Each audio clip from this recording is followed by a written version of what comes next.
Cities like London, Paris, Milan, and hundreds of others founded by the Romans continue to thrive today. Yet, many more across the former Roman Empire now lie abandoned, reminders of a once vibrant past. I'm currently standing in the ruins of Termissus, located in southern Turkey. This monumental street was once lined with shops and statue bases showcasing bronze images of local benefactors. For 15 centuries, however, this street has remained silent, haunted only by the rumble of earthquakes and the scurrying of scavengers. In today's video, we'll explore how cities like Termissus could flourish for centuries, only to vanish seemingly without warning. The Roman Empire, a confederation of cities. The Roman Empire was essentially a confederation of cities. Rome began as a modest city-state, gradually annexing hundreds of others as it expanded across the Mediterranean basin.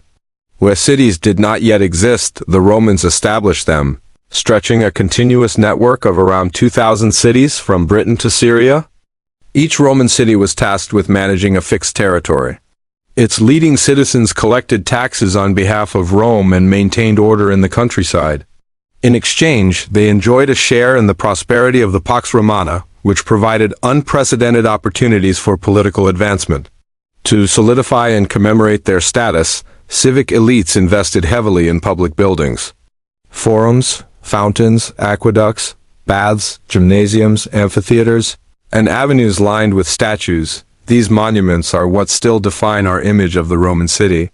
Decline amidst crisis. The Golden Age came to an abrupt end during the invasions and economic crises of the 3rd century. Barbarian incursions damaged or destroyed hundreds of cities along the frontiers. Those spared often retreated behind walls cobbled together from disassembled monuments. Stability returned in the 4th century, but long-term social changes hindered recovery.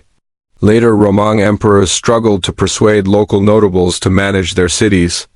Wealthy magnates often left for well-paid roles within the imperial administration, while those who remained became increasingly impoverished and less capable of governance. Cities that had strong ties to the imperial government thrived as long as the empire endured. In Gaul, Arles and Trier grew larger than ever before in late antiquity. However, in many areas of the northwestern provinces, where urban traditions had shallow roots, cities contracted.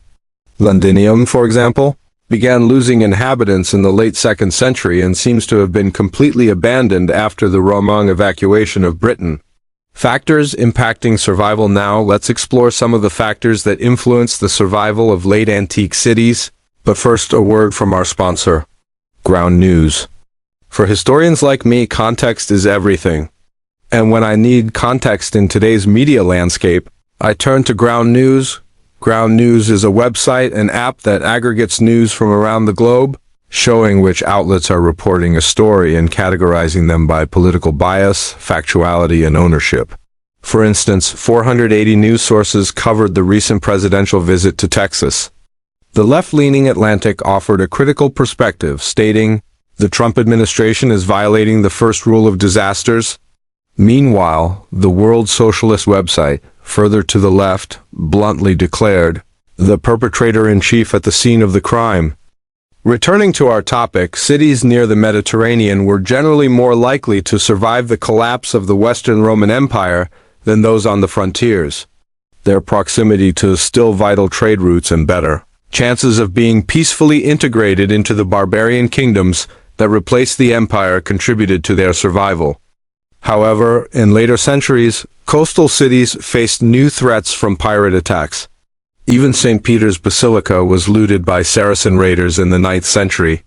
In response, some coastal inhabitants moved en masse to the nearest defensible hills. Cities and parts of the Eastern Roman Empire remained stable until the early 7th century, when the Avars and Slavs invaded the Balkans, and the Persians and Arabs took over the Near East.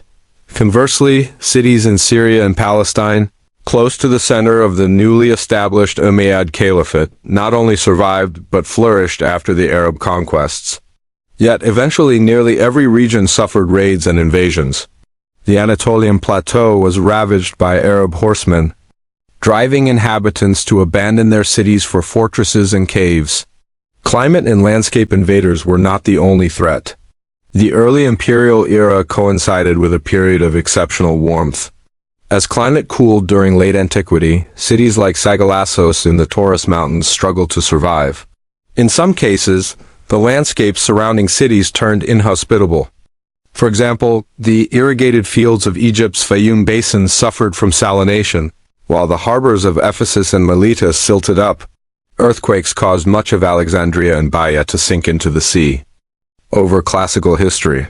Falciparum malaria, the deadliest form for humans, gradually spread westward across the Mediterranean basin.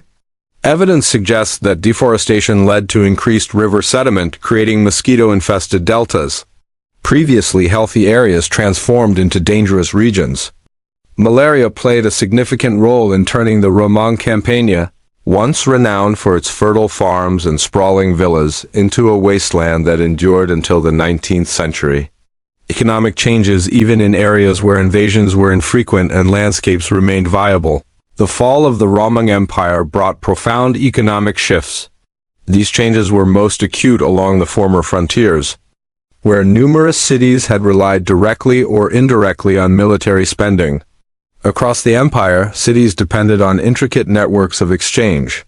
On the limestone plateau of northern Syria, dozens of prominent villages had emerged in late antiquity, supplying olive oil to Antioch and its neighbors. After trade routes shifted following the Arab conquest, those villages were abandoned, leaving behind their gaunt ruins known today as the dead cities. It's easy to forget how fragile cities are. They rely on sprawling networks of trade and transport, delicate infrastructures, and critical masses of people and resources. Although invasions and natural disasters played a role, most Roman cities succumbed to subtler changes that gradually unraveled their very foundations. As the world changed, people drifted away, leaving behind only ruins. Fortunately, you can avoid being left behind by joining me on a trip to Greece this October. You'll find a link in the description, along with a link to the Told Stone Patreon page, filled with historical delights. Don't forget to check out my other channel, Scenic Routes to the Past and Told Stone Footnotes. As always, thanks for watching.